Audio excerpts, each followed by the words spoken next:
O Hindi sige. na dito yan. Oo nga, may bisita na tayo, partner. Eto na.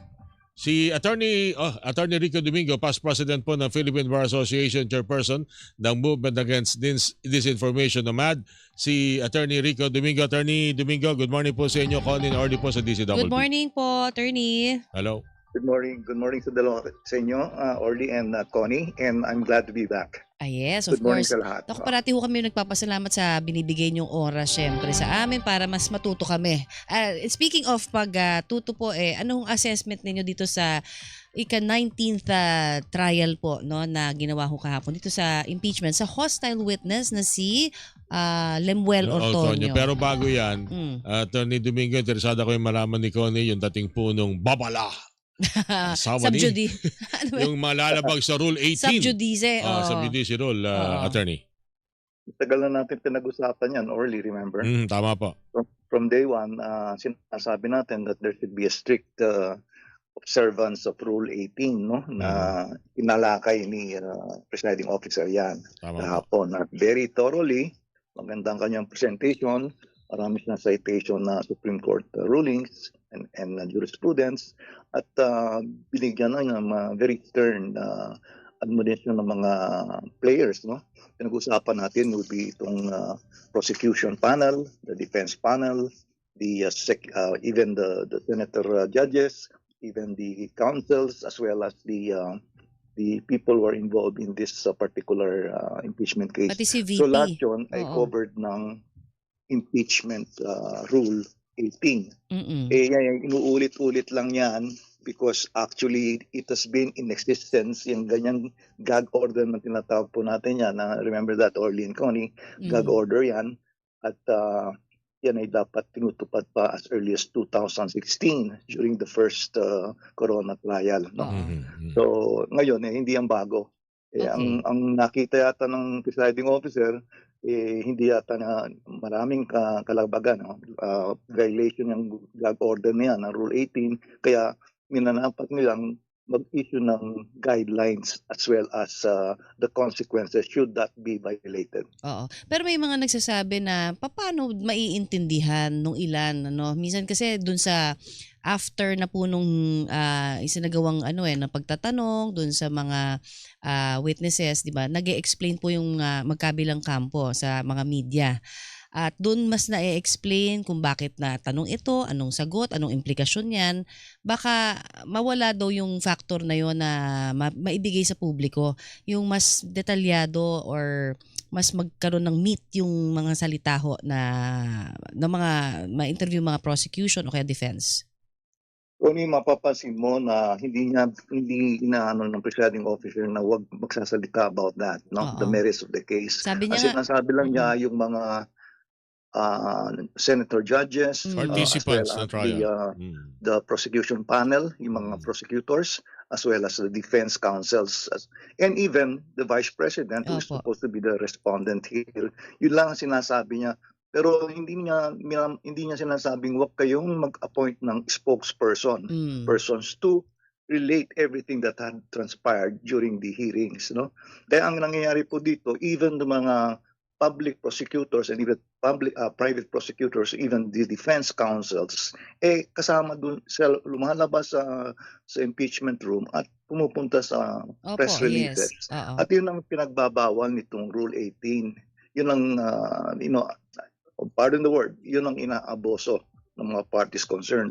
So yun lang mga pinapasabi lang ni presiding officer. Yun ang mga taong yun lang ang hindi pwede magsabi sa labas on the merits of the case.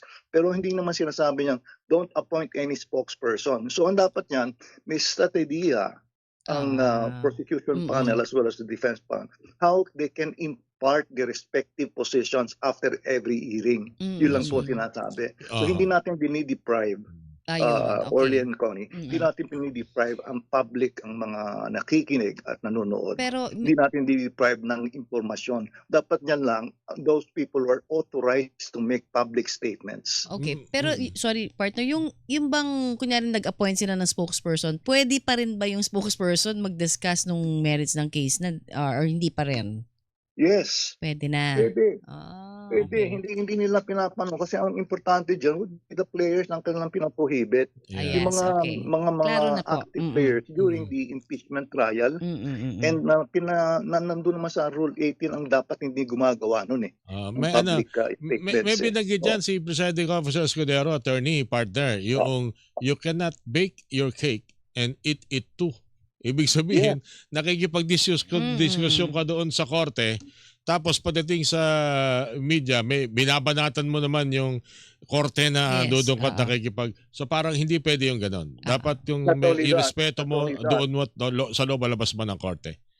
not only that, Orly and Connie, ang hindi lang yun, kinikriticize pa nila ang ruling Mm. Yan, ng tama po yun. impeachment court. Anong Oo. klase nito? Alam Oo. naman po natin to na ang impeachment trial is a sui generis, no? Oo, Part yes. legal proceeding governed by strict Senate rules, part political theater. Mm. Ang ginagawa nila, even sa labas, yung mga itong sinasabi natin mga tao na dapat hindi gumagawa ng public statements at saka sila ang ginagawa nila, nililipat nila ang environment, nililipat nila sa press. Aha. Kaya Mm. every after impeachment trial, lumalabas sila, may press briefing na kagad sila at binabatikos na nila yung hindi nila nagustuhan Mhm. Alright. sa impeachment trial. Yun ang binabawa ng Rule 18 Ang po. pagkakaunawa ko na Attorney Domingo, correct me if I'm wrong, kahit na ikaw ay spokesperson ng magkabilang panig, defense or prosecution, hindi ka pa rin pwedeng magbigay ng parang conclusion of law. Mm. Kung ikaw ay abogado, isa sa maaring paraan na pagsweto sa iyo, idulog ka sa bar confidant o Korte Suprema. Mm. Wow, pinakamabigat na baso ang doon, kakarapin mo doon, disbarment, attorney. That's true. May two-strike rule ang ginawa si presiding officer, no? Mhm. To respond to your first phase of your question, pwede nilang masusing sabihin na ang position nila ganito. Pero wag sila gagawa ng conclusion na taliwas naman sa nangyari. In other Malinaw words, you yan. have to be careful with the presentation. That's why you should have an impeachment trial communication strategy. Ginagawa po yan sa local Aha. corporate, di ba? Tama po yan. Kahit tayo, sanay tayo dyan. Meron mga strategiya sa communication, mga corporations, no? Opo. Sana gawin nila yan. Maraming tiers na pwedeng gawin nila para makontrol nila ang communication. And that should be through the fiat of the of the spokesperson that they have assigned for that purpose. May nabanggit din po na parang bawal nga no na miski yung mga senator judges, and if ever na magpahayag sila no labag po doon sa subjudice rule nga po, pwedeng hindi din sila payagang magtanong. May paglabag ba doon? Ano bang kasi parang iba doon sa regular court as compared po sa impeachment court? Anong ibig sabihin na, Connie? Anong context ng question mo? Parang sinasabi kasi 'di ba na parang kapag ka mismong yung mga senator judges pa ay lumabag dito sa subjudice, pwedeng sila mismo ay hindi na rin payagan magtanong for that particular hearing o witness. Well, pwede mangyari yan kung there is a very egregious or very serious violation of rules and regulations nila. Apo. Pero I'm not very sure if the presiding officer would be willing or is ready to do that amongst the Senate judges, no? Okay. So dapat niyan medyo may circumspection ng Alam mo, presiding officer hindi dyan. na- Para hindi naman niya sinasabi na Oo. ginag-order niya ang kapwa niya, Senator Yes. judges. Yun din ang observation nila mga nakausap ko kapwa Attorney Domingo, same as you. Kasi i-refer yan sa Senate Ethics Committee. Alam naman natin, Opo. mahirap Oo. magbaba ng hatol against sa kapwa mo miyembro ng Kongreso o Senado, Attorney Domingo. Exactly. Kaya nga meron silang ethics committee, no? Kaya I think there's a very veiled admonition also sa kanyang fellow senator judges at sinasabi ng presiding officer, medyo dahan-dahan tayo sa pagsasalita natin at makikita ng taong bayan ang ating ginagawa. Tama rin naman kasi yung paalalang yun, lalo na kung medyo emotional na ang mga senator judge na para sa kanila nakukulitan sila sa testigo at gagamit ang ibang salita na hindi kaaya-aya, Attorney Domingo. Ayan. At Alright. mahirap po yung ganun because nakakarating po sa lahat ng nasa labas yan at mapakita ang kanyang way of expressing himself or themselves. Kaya hindi naman maganda rin para rin sa kanila. ang ating pinapangalagaan dito, Connie and Orly, would be yung integridad ng proceedings, integridad ng institution, para hindi naman bumaba sa gutter level ang level ng kanyang diskusyon at kanilang pag-try ng kaso. Yun ang pinapangalagaan ng presiding officer through the guidance na kanyang inisyu kahapon. Okay. Pero ito ho, yung dun sa testigo ho kahapon, yung hostile witness na si Lemuel Lemuel Ortonio, no? Parang ang sinasabi ho, at least, no, kanina ho, si Attorney Cayosa na sinasabi niya ho na parang mas nadiin ho dun sa testimonya niya si VP Sara. Ano ho ang inyong observation naman on that testimony? Totoo yan, Connie. At lumiliwanag na ang only Sara, si respondent, and La Chica, Colonel La Chica, yung security officer na pinagbigyan ng disbursed funds, sila lang dalawa ang may alam kung anong nangyari sa pondo. So madaling salita, itong two players na ito ang dapat pusigin at dapat magpa-explain, lahat kung anong nangyari dun sa mga disbursed funds na napakalaking pera, milyon na mga pera ng bayan. So sila in other words, the ball stops there. Okay, VP Sara, who is the head of the agency concerned, La Chica, who would be the recipient of the disbursed funds unauthorizedly, no? Kasi dapat na nagdi-disburse po niyan si SDO, no? Special Disbursement Officer. Si La Chica binigyan. Anyway, having said that, si La Chica ngayon, marami rin dapat siyang explain kung saan nagpunta yung pondo at ano nangyari sa pagkaka-disburse ng pondo, anong resulta ng kanyang ginawa. So yung dalawang yan ang nakatuto tayo ngayon kung anong ginawa nila sa pondo. Okay. Kung wala silang mapapa-explain na ganyan, meron naman tayong presumption sa rules na ang presumption rather in the joint memorandum or joint ang presumption ay kanilang pinakit lamang yan para sa sarili nilang benefit. Okay. May huling tanong lang ako, Attorney Domingo. Kasi binanggit ng presiding officer kahapon, Attorney Domingo. Attorney Domingo. Tama. Kasi kahapon, may binabanggit na kung hindi iimbitahan si La Chica o La Chica ng depensa o ng prosecution yung impeachment court mismo. Paano ang sistema nun na Attorney Domingo? Kasi ang alam natin, ang paglilitis may direct, may cross-examination, may prosecution. Paano pag yung mga judge ang magtatanong? Hindi kaya parang pwede ba yung ganun, Attorney Domingo? Nakikita niyo yung ganung senaryo? Malaman ko lang. I think merong isang senator, if I'm not mistaken, Senator Erwin or Rafi Tulfo, no? Meron silang pahiging na ba't hindi natin tawagin na lang sila? Yeah, opo. On our own, no? Di ba? May pahiging silang ganon. And I don't know, that has to be analyzed and studied well, no? Baka naman gawin nilang balakid yun at they would say that's against due process.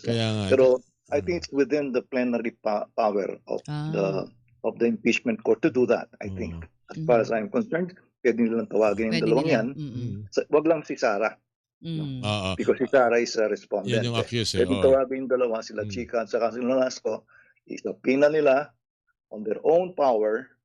Gusto nilang malaman kung anong pinagpuntahan ng kanilang disbursed funds. Unauthorized pa. Gusto ko makuha ang panig nila. Kaya lang iniisip ko kahapon, na binagat ni presiding officer kaya Escudero yun, paano ang presentation kung walang direct, walang cross, and then yung proseso ginagawa ngayon, kung direktamente hindi makikialam prosecution at defense, so automatic ang mga judge lang ang magtatanong. Parang Senate hearing lang ang dating. Let's say hindi pinisenta sila Chica at saka si Nolasco, sino tatanungin nila? Ang dapat nun, pwede nilang gawin, hindi ko pa sinasabi ang aking definite observation and advice on that. Pwede nilang tawagin sila Chica on their own, at saka si Nolasco, at tatanungin nila diretso itong dalawa. Pero yung pong prosecution nga may agam-agam sa sinasabi, hindi naman pag-agam-agam, pero sinasabi na they have enough na mga testimonies na mula po dun sa nauna nilang mga naimbitahan na witnesses. So hindi nakakailanganin pa sila chika. Ang tingin ng iba dito, dalawa ho. Siyempre yung iba, parang may tinakatakot ba kayo masabi sila chika, di ba? Or meron din namang ibang senaryo na parang baka maalangan naman at hindi na ma-prosecute yung dapat na ma-prosecute, sinasabi nga. Ano hong tingin nyo doon? Kombinasyon yan ng dalawang sinabi mo, no? But at the end of the day, we have to remember na sila Chica and Nolasco can also be witnesses for the defense. So that will be the opportune time for the prosecution to ask questions na gusto nilang i-question that now would have been pending but is still under deliberation. Di pa naman sinasabi nilang hindi tatawagan sila Chica at saka si Nolasco. Pero at the appropriate time, kung present ng defense yan, that's the time that they can cross-examine La Chica and Nolasco. So, hindi pa naman tayo tapos doon sa issue yun eh. Pero ang pinag-usapan natin kanina, tayo early, no, Connie, would be whether the impeachment court can summon them, the Chica and Nolasco, and ask questions from them and ask them ano ba, saan ba napunta itong mga pondong yan? I think that's within the purview of the impeachment court's power and authority. Ayan, okay. Alright, yun lang po, Thank you Attorney po. Domingo. Thank you Salamat po sa po inyong muli. Sa oras. ulitin, sir, Attorney. Thank you po. Salamat po. Thank you, Attorney. Yan, mga kapuso. Partner, si Attorney Rico Domingo, ang past president ng Philippine Bar Association, chairperson ng Movement Against Disinformation. Inyo pong napakinggan.